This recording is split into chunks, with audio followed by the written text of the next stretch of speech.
Unfortunately, the pandemic breaking out played directly into the hands of certain narratives that are going on in Western mainstream media anyway. It was fantastic for them to be able to point out weaknesses in leadership, for instance, of the American government. And they're like, look how badly America's dealing with this, shining a spotlight on it, making China out to be some kind of hero. Look how well they do it.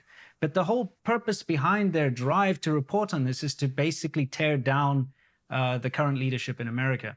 It's very transparent to someone like myself who's not American, looking in from the outside to see exactly what was going on.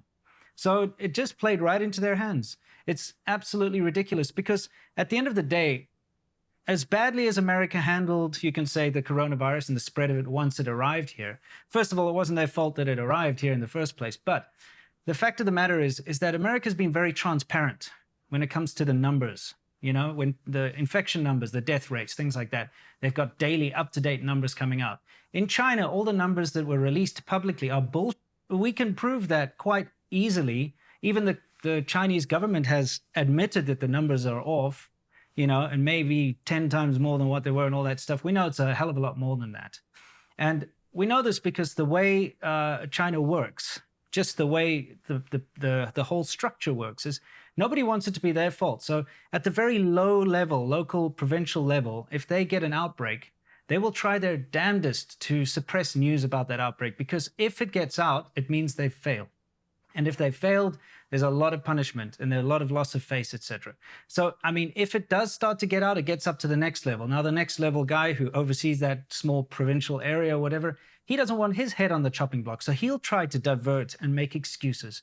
And so what you found a lot, especially in the beginning, of people dying from the coronavirus, but on the death certificates, it would be written complications from pneumonia or flu or something else. So it wasn't counted as a number.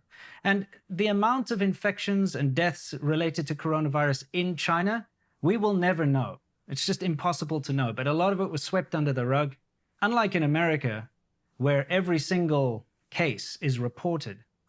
So that made this massive imbalance. It looks like a huge imbalance. It looks like China did such a great job. They're like, oh, there's only like one infection every day and it's always a foreigner bringing it in type thing. Meanwhile, when you've got friends that are there on the ground, you know that it's not one infection in a day because they're hearing about multiple just through like word of mouth and the grapevine. Certain areas are being locked down because of coronavirus, but it doesn't make it like international news. It's still a big deal there. But the mainstream media in the West jumped on this to say, look at how weak and useless our leadership is and how many mistakes they make, and look how strong and amazing China is.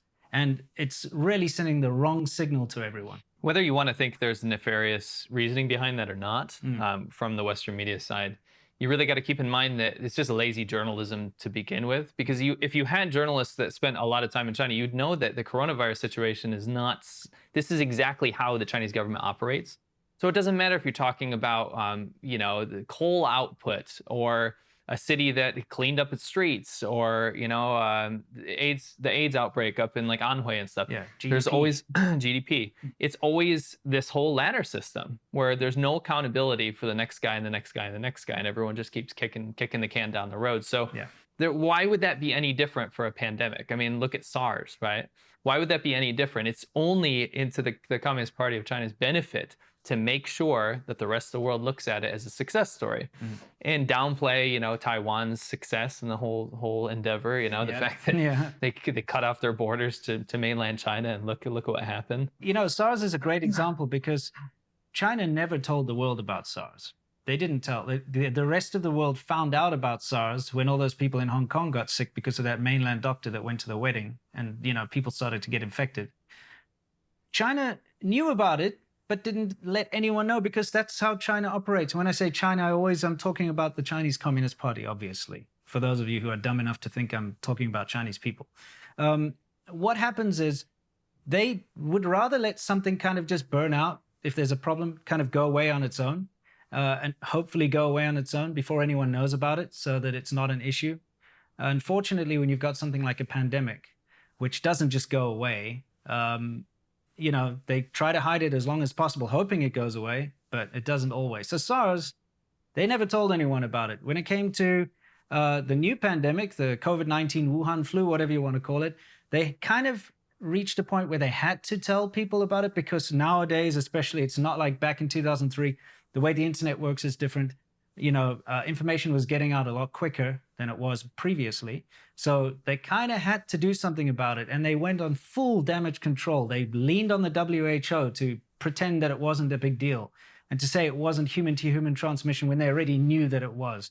For instance, they pushed the WHO to rather just praise the efforts of China and how well they're dealing with the situation, rather than warning people and following proper protocol that's been set up to help other countries prepare for this kind of thing. If they'd followed the correct protocol, which is there already, many countries around the world would have been prepared and would have stood a chance of stopping this coming into their borders and spreading. But unfortunately, that's not how the Communist Party works. And on top of that, they pushed the racism angle. And if anyone was going to be like, listen, there's this deadly disease coming out of China right now, and it's unknown, it's very contagious, we don't know what to do, we want to block flights coming in from China, specifically Wuhan, where it's originated from, they say, that's racist, go hug a Chinese, that kind of thing. It was just a stupid circus to watch from somebody who has a rational mind.